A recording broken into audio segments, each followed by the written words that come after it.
In many circles, Rumi is perhaps best known as a poet of love.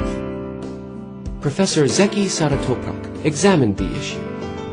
The concept of Insan al-Kamil is the goal for Rumi's understanding. Insan al-Kamil is a perfect human being.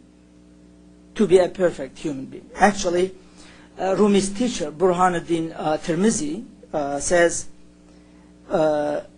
he asks Rumi to be in such a position, to be a perfect human being. Maybe in modern day English, when you say perfect human being, may not be appropriate because we say only God is perfect. But maybe we can say perfected human being, to acquire certain qualities. And he says the quality of such a human being would be knowledgeable, Gnostic, lover of God, a friend of God, and a beloved of God. So these are the qualities of the human being that Rumi perceives. Following the two panelists, Dr. Scott Alexander summed up the discussion with a few words of wisdom. Rumi tells a famous story, ultimately from a Buddhist source, in which people encounter an elephant for the first time in their lives.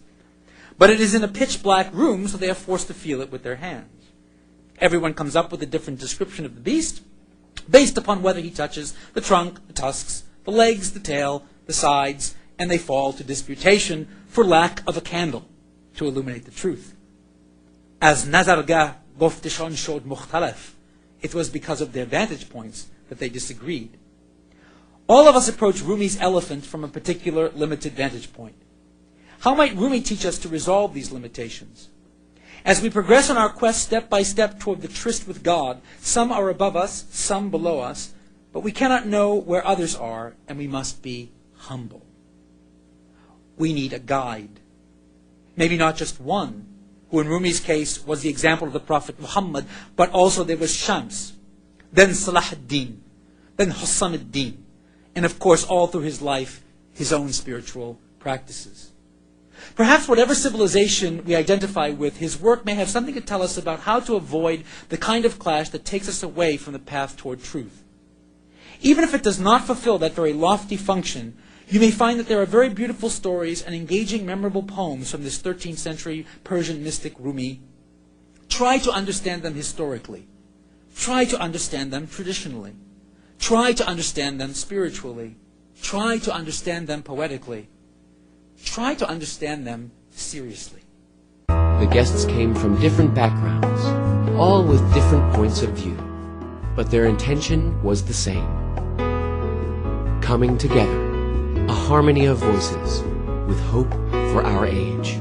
I wanted to find out more about Rumi. Rumi has always interested me, his poetry. And of course I read the translations. And so I've been very interested, and I thought this would be a good place to get some more education about it. We are one world made of different nationalities, cultures, behaviors. I have many friends who are from different countries, and I learn from each and every one of them. And I teach them my own culture. I walk over baklava or börek to show them who I am. And that's what we need to do. We need to mix and mingle and do more programs. Having a lot of movie stars reading Rumi's poetry, it's a different experience than hearing scholars talk about him. So I have to assimilate everything that I heard tonight and try to understand it more and go back and maybe look at a poem and read it in a different way. Unfortunately, with the state of religious education in Chicago right now, there's not enough work on education with Rumi and what he did, his writings and his beliefs, so I found it to be very informative.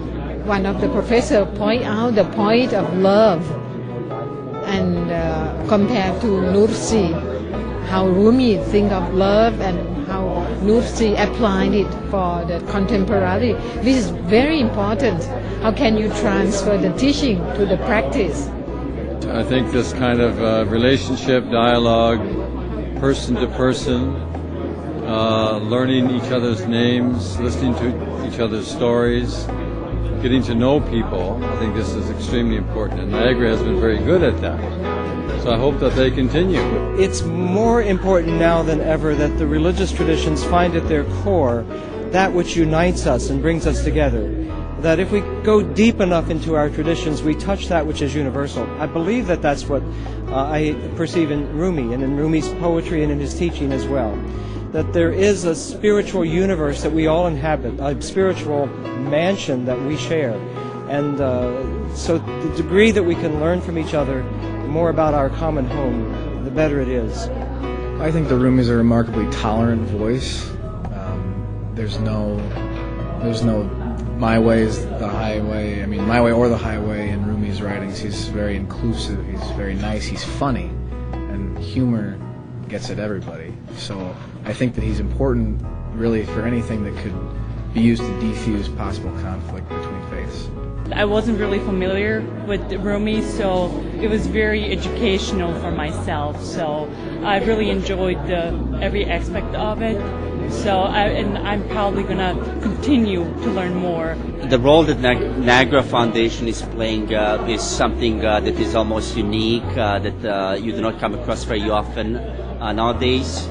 So just knowing that it promotes interfaith dialogue, it will help not only promote the culture of the country that Niagara represents, but it will also help promote the whole Islamic world in a better light, and certainly promote some of the common values and virtues of the humanity.